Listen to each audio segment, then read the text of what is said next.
श्रीमद् भागवत महापुराण में महाराज श्री सुखदेव जी राजा परीक्षित को कहते हैं, राजन न तुम राजन मरिष्यति पशु बुद्धि में माम जही। श्रीमद् भागवत महापुराण का यहां उपसंहार हो रहा है। न तुम राजन मरिष्यति पशु बुद्धि में माम जही, मैंने जन्म लिया है, मेरी मृत्यु होगी। राजन ये तो पशु बुद्धि है, और जब तक इस पशु बुद्धि का आप परित्याग न करोगे तब तक मेरे उपदेश का आपको लाभ ही क्या होगा। इस पशु बुद्धि का परित्याग कीजिए और निश्चय कीजिए कि न आपका कभी जन्म हुआ और न ही आपकी कभी मृत्यु होने वाली है, क्योंकि जन्म जिसका होता है मृत्यु भी उसी की होती है। शरीर का जन्म हुआ है और शरीर की ही मृत्यु होगी। आत्मा अजरो अमरः, आत्मा तो अजर अमर है, आत्मा की कभी मृत्यु नहीं होती है।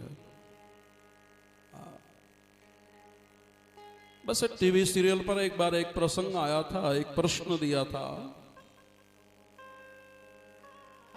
संसार में कोई वस्तु ऐसी है कि जो काल से अछूती रहती हो।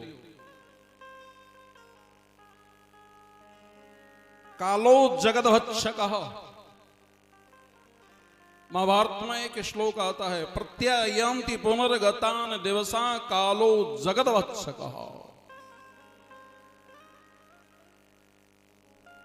आपके जीवन में आयु का जो एक क्षण है, उस क्षण की भी बहुत बड़ी कीमत है। सर्वरत्नैन लभ्यते, संसार के सारे रत्नों को तराजू के पलड़े में रख दिया जाए और दूसरे पलड़े में एक क्षण आयु का हम मांगते हो तो हमारी इच्छा से एक क्षण भी सर्वरत्नैन लभ्यते, संसार के सारे रत्नों को दे करके भी हमें प्राप्त हो सकता है क्या?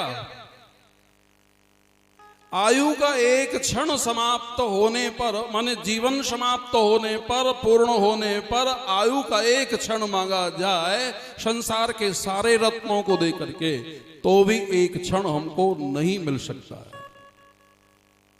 तो इससे बड़ा प्रमाद क्या होगा कि इस कीमती आयु को हम क्षण क्षण करके खो रहे हैं, गंवा रहे हैं। ये काल इसे भी खा जाता है, जीवन समाप्त हो जाता है। जीवन निकल गया, जीने का ढंग आया, क्षमा बुझ गई, महफिल में रंग आया। अच्छा, जीवन निकल गया, जब जीने का ढंग आया तो उस ढंग के आने से अब लाभ क्या होने वाला है? शास्त्र में मैंने एक जगह देखा, यावत् सस्तमिदं कलेवर ग्रहम यावच्च दूरे जरा। जब तक आंखों से दिखाई देता है,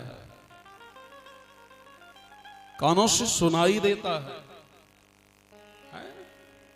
पैरों से चल भी सकते हैं, हाथों से भगवान की पूजा भी कर सकते हैं,